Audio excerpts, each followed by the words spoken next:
Nous voyons dans le Seigneur Jésus au tombeau de Lazare comment l'Esprit travaille en maître, dominant les armées du mal. Jésus frémit dans son esprit. Jean 11, 33. Frémir ici est l'expression de la douleur profonde, mêlée d'indignation, produite dans l'âme du Seigneur, à la vue du pouvoir de la mort sur l'esprit de l'homme. Il alla à la tombe de Lazare avec indignation contre le prince de la mort. Et cette indignation de son esprit éclata avec force et puissance quand il s'écria, triomphant de toutes les puissances du mal. Lazare, sort. Si votre esprit était vraiment libéré des liens de l'âme et uni au Seigneur, et si vous connaissez la vie dans l'esprit, vous comprendrez dans quelle attitude Jésus s'approcha de ce tombeau, car c'est la même indignation du Saint-Esprit dans votre esprit qui vous donne la victoire sur les puissances des ténèbres. Il y a quelque chose dans votre esprit à l'instant où vous percevez l'œuvre du diable qui éclate avec une indignation qui ne vient ni de votre chair, ni de votre intelligence, ni de votre vie de l'âme. À vous, mais c'est l'autorité du Saint-Esprit dans votre esprit qui jaillit de vous en une étincelle de puissance divine. Vous ne pouvez pas travailler efficacement à délivrer les âmes sans cette indignation qui jaillit de votre esprit, car c'est l'action de Dieu au-dedans de vous. Et ceci ne devient possible en vous que quand Dieu, le Saint-Esprit, a revêtu votre esprit de son revêtement divin. Alors, un certain mouvement profond se produira au centre même de votre être et éclatera dès que vous verrez l'œuvre du diable s'opposer à vous. Une grande puissance n'est pas toujours une grande influence, mais c'est quelque chose qui se ressent et qui dit en nous avec une autorité tranquille. Ceci est l'œuvre de Satan.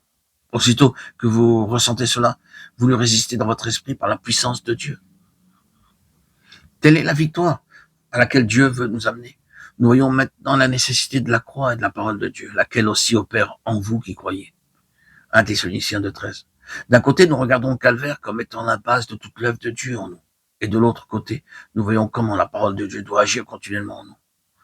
Voulez-vous laisser la parole de Dieu pénétrer en vous jusqu'à la division de l'âme et de l'esprit?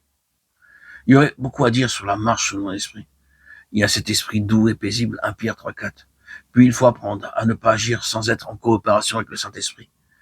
Vous pouvez discerner instantanément quand vous parlez par votre intelligence, par vos facultés mentales et non dans l'esprit. Bien des gens tiennent de superbes réunions bibliques, mais elles sont mortes à moins d'être vivifiées par la puissance du Saint-Esprit, agissant dans votre esprit.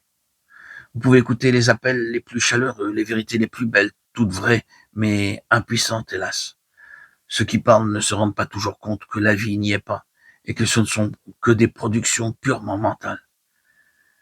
Il vous est possible d'expliquer la Bible de telle façon que vous n'exposiez qu'une suite de vérités mortes, parce qu'elles viennent uniquement de votre lumière intellectuelle.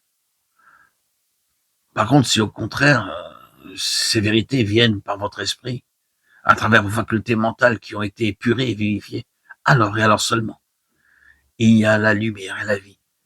Mais si elles viennent uniquement de votre intelligence sans passer par la lumière de votre esprit, elles sont inutiles et ne serviront pas à nourrir ceux qui les attendent ardemment. Enfin, en terminant, rappelez-vous que ce n'est que par l'expérience personnelle que vous réaliserez la vérité, car les théories sont vaines, quelque vraies qu'elles puissent être. Vous connaîtrez la puissance d'un texte en l'éprouvant, en le vivant. Vous ne comprendrez ce que nous venons de dire sur la différence entre l'âme et l'esprit qu'en l'expérimentant, et en demandant au Saint-Esprit de vous faire reconnaître et discerner ce qui vient de l'un et de l'autre. Frères et sœurs, chers amis, auditeurs, auditrices, bien-aimés, qu'il daigne nous conduire jusqu'au plus haut degré de cette vie de plénitude selon l'esprit à laquelle nous pouvons atteindre.